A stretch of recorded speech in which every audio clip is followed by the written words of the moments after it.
Hello everyone. তো দেখো, আজ আমি রান্না করেছিলাম লাউ দিয়ে মাছের মাথা দিয়ে ঘন্ট।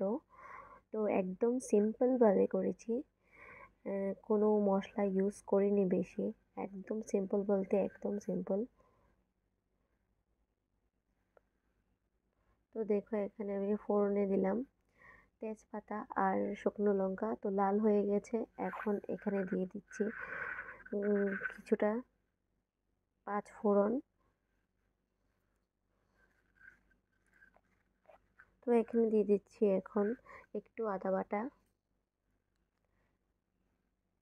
আর দিচ্ছি 4-5টা কাঁচা লঙ্কা, আর দিচ্ছি 1 চামচ জিরে গুঁড়ো, আর দিলাম এখানে একটু লবণ।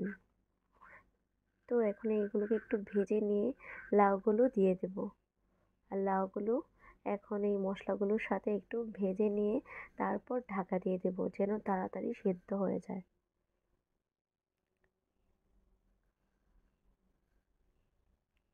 তো আমি 4-5 মিনিটের জন্য ঢাকা দিয়ে রাখবো। তো দেখো, আস্তে আস্তে সিদ্ধ হয়ে যাচ্ছে। তো আবার ঢাকা দিয়ে দিলাম। তো দেখো, বেশ কিছুটা একদম সেদ্ধ হয়ে গেছে। তো দেখো, ভালোভাবে সেদ্ধ হয়ে গেছে। তো এখন দিয়ে দিচ্ছি এখানে ভাজা মাছগুলো। তো এখন ভালোভাবে নেড়ে চেড়ে একটু হলদি দিয়ে দিলাম, আর এখন ভালো করে ভেজে নেব।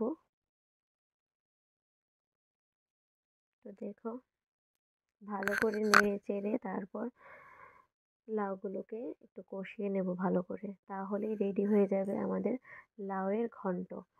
তো আমি এখানে বেশি কিছু ইউজ করিনি, সাধারণ নর্মালভাবেই রান্নাটা আমি করেছি।